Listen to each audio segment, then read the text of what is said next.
I'm here to talk about success. First rule of success is to have a vision.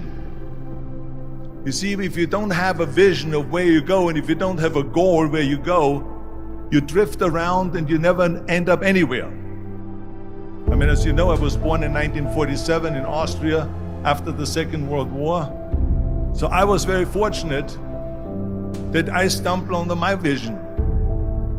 And I didn't really like Austria when I grew up. I couldn't wait to get out of there. I couldn't see myself becoming a farmer or a worker in a factory or anything like that, even though my parents wanted me to stay there and have a normal life. But that was their vision, not mine. My vision was totally different. I felt that I was born for something special, for something unique, for something big. Then one day I went to school. I remember I was 11 years old, and they showed a documentary about America. There they showed in this documentary the huge skyscrapers, the high-rises, the huge bridges, the 6-lane freeways, and all of this stuff. And I said to myself, that's where I want to be. I don't want to be around here with these little farmhouses and these little buildings. I want to be in America. One day after school, I walked by a store in Graz. So I went inside and I looked around, and then I saw a magazine. I saw a bodybuilding magazine that had Reg Park on the cover. Reg Park was then a 3-time Mr. Universe. And I saw him on the big screen as Hercules. I read that and I said to myself, wow, this is the blueprint for my life. This is exactly what I want to do. I want to become a bodybuilding champion just like Reg Park. I want to get into movies just like Reg Park. And I want to make millions of dollars and be rich and famous just like Reg Park. Do you know how great it felt that I knew where I was going? Imagine the majority of people don't know where they're going. I knew where I was going, that I'm going to become this bodybuilding champion just like him. So it was just a question of how do you do it? I was so relieved, because when you have a goal, when you have a vision, everything becomes easy.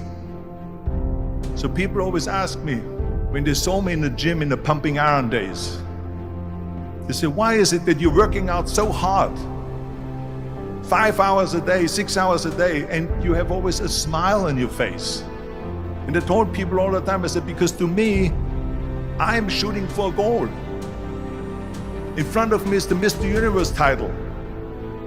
So every rep that I do gets me closer to accomplishing that goal, to make this goal, this vision turn into reality.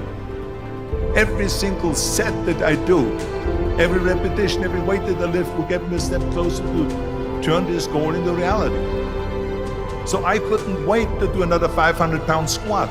I couldn't wait to do another 500-pound bench press. I couldn't wait to do another 2,000 reps of sit-ups. I couldn't wait for the next exercise. At the age of 20, I went to London and I won the Mr. Universe contest as the youngest Mr. Universe ever. And it was because I had a goal.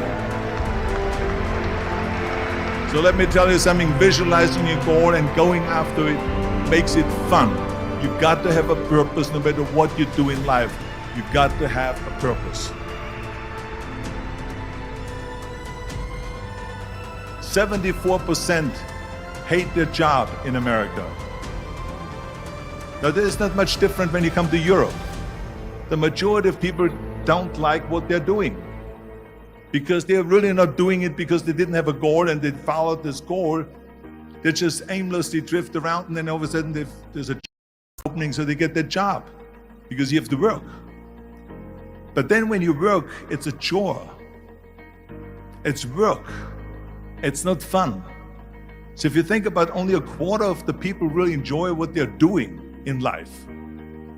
That is unbelievable if you think about it. So I felt so blessed that I knew what I was doing. It's like a medical student that studies and knows he wants to become a doctor. You know where to go. And the same thing is also in politics. I remember that in politics, I had a very clear vision that I will be the leader of California. This is as far as I could go because I was not born in America, so I could not run for president. So being the governor of the fifth largest state, the largest state, the fifth largest economy in the world, was for me really the ultimate title, the ultimate accomplishment in politics.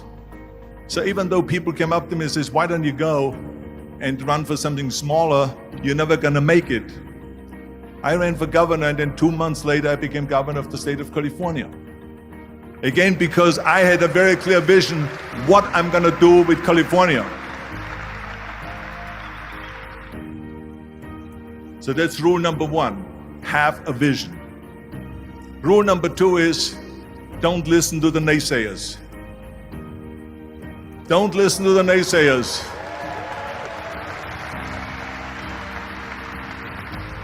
Everything I ever did, the thing that I heard out of people's mouth was, that's impossible. That can't be done. Or no. That is exactly what I heard, and of course I proved to the people that it can't be done. So whenever someone said to me, it can't be done, I heard it can be done. When they said no, I heard yes. And when they said it's impossible, I heard it is possible. I'm a strong believer of what Nelson Mandela said, that everything is always impossible until someone does it. Well, I'm gonna be the one, I said to myself, I'm gonna do it and I'm gonna show it to them. Maybe it has never been done before. That's perfectly fine with me. But I'm gonna do it. And I did not listen to the naysayers. It's all about the hard work that you put in. I said to myself, in bodybuilding I worked